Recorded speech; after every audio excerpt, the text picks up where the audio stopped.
பாளையங்கோட்டை சட்டமன்ற தொகுதி அதிமுக வேட்பாளர் வேட்புமனு தாக்கல் செய்தார். பாளையங்கோட்டை சட்டப்பேரவை தொகுதியில் தேசிய ஜனநாயக கூட்டணியின் கீழ் அதிமுக சார்பில் போட்டியிடும் வேட்பாளர் எஸ். சையது சுல்தான் சம்சுதீன் இன்று காலை தேர்தல் நடத்தும் அலுவலரும் நெல்லை மாநகராட்சி ஆணையாளருமான மோனிகா ராணாவிடம் வேட்புமனு தாக்கல் செய்தார். அப்போது அவருடன் தொகுதி பொறுப்பாளர் முன்னாள் சட்டமன்ற உறுப்பினர் ஆர்.பி. ஆதித்தன், மாவட்ட அவைத்தலைவர் பரணிய சங்கர்லிங்கம், பாளையங்கோட்டை பகுதி செயலாளர் வழக்கறிஞர் ஜெனி, வழக்கறிஞர் ராஜேஸ்வரன் ஆகியோர் உடனிருந்தனர்.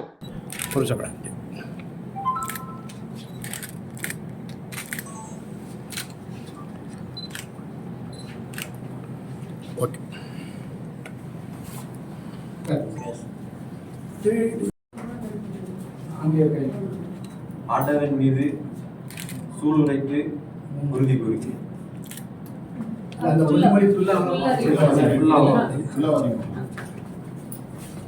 எஸ். சையது சுல்தான் சம்சுதீன் எனும் நான் தமிழ்நாடு சட்டமன்ற பேரவையில் உள்ள இடம் ஒன்றை நிரப்புவதற்காக வேட்பாளராக நியமிக்கப்பட்டுள்ளதால் சட்ட விதிகளுக்கிணங்க நிறுவப்பட்டுள்ள இந்திய அரசியலமைப்பால் உண்மையான நம்பிக்கையும் கட்டுப்பாடும் கொண்டிருப்பேன் என்றும் இந்திய நாட்டின் முழு முதல் ஆட்சியமையும் ஒருமைப்பாட்டையும் நிலைநிறுத்துவேன் என்றும் ஆண்டவன் மீது சூளுரைத்து கூறுகிறேன், உறுதி கூறுகிறேன்.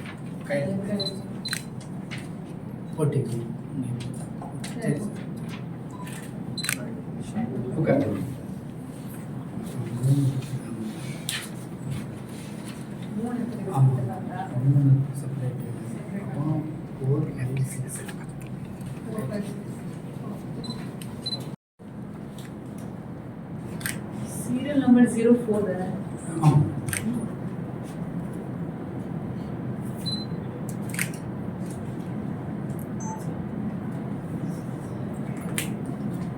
Really good.